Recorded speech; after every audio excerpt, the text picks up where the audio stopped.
जी नमस्ते, सत श्री अकाल। कैसे हैं आप सब लोग? आई होप आप सब ठीक होंगे। शुरू करते हैं आज की स्टोरी आपके ढेर सारे प्यार के साथ।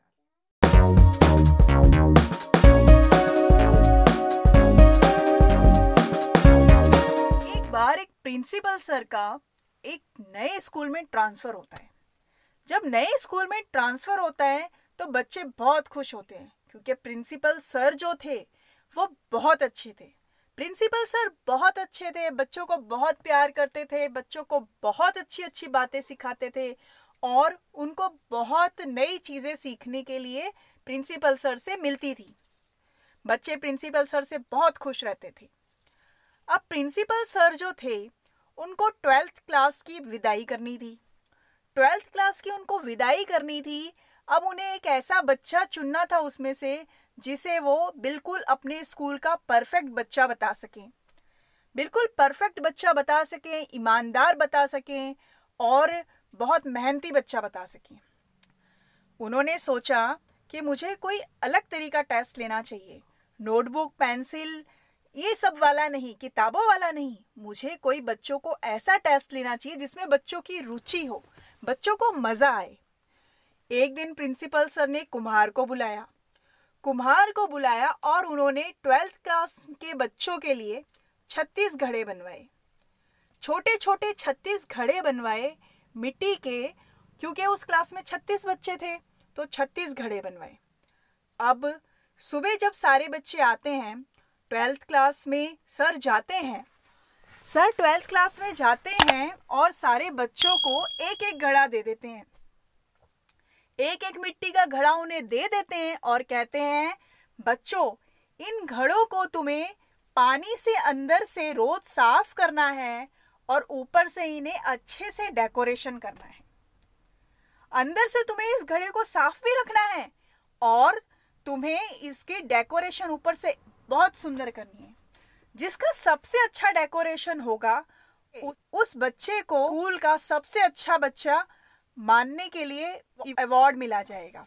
उस बच्चे को अवार्ड दिया जाएगा कि वो हमारे स्कूल का सबसे बेस्ट बच्चा है।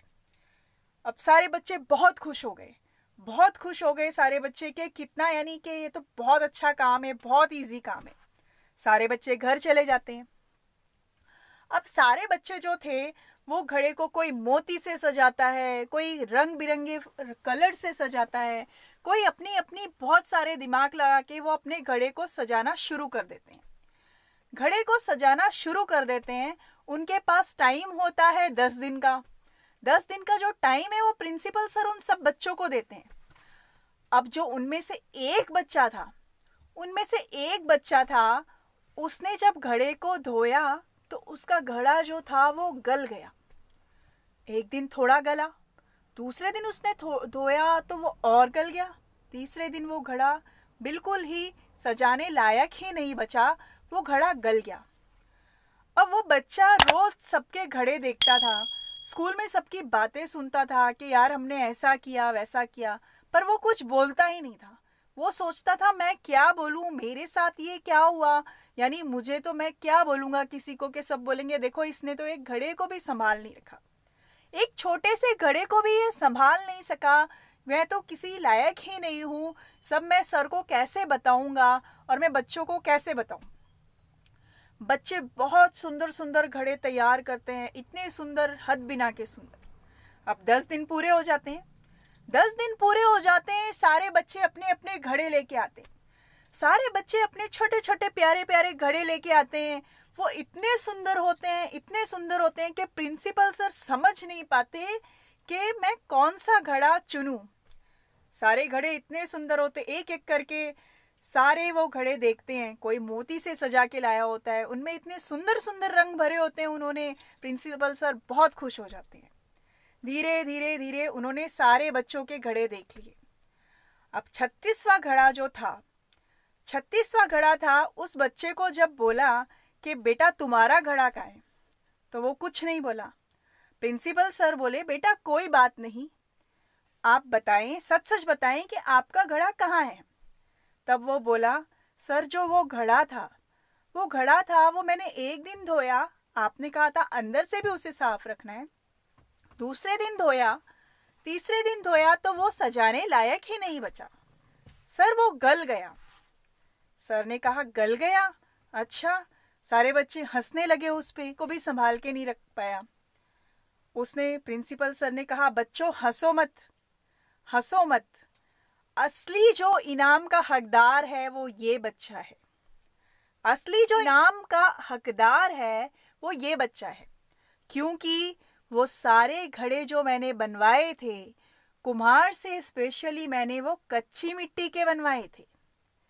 कच्ची मिट्टी के बनवाए थे जिन्हें पानी डालते ही वो मिट्टी बन गया घड़ा।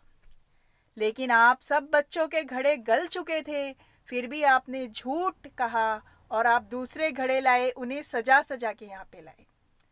इसलिए जो इसका विनर है, इसलिए जो ये सारे गेम का जो विनर है वो ये बच्चा है, क्योंकि इसने सच बोला, इसने ईमानदारी दिखाई और ये झिझका नहीं,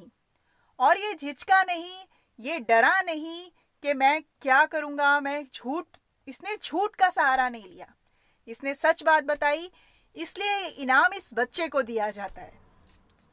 यही दोस्तों, हम लोगों को भी कभी झूठ नहीं बोलना चाहिए। सच बोलेंगे तो हमारी रेस्पेक्ट होगी, क्योंकि गलती सबसे होती है, किससे गलती नहीं होती है। लेकिन अगर हम झूठ बोलते हैं तो वो हमारा झूठ कहीं ना कहीं पकड़ा ही जाता है। इसलिए दोस्तों, आप भी सच बोलिए। हमेशा मेरी पॉजिटिव स्टोरीज की सच्चाइयों की तरह आप सच बोलिए। Okay friends, bye.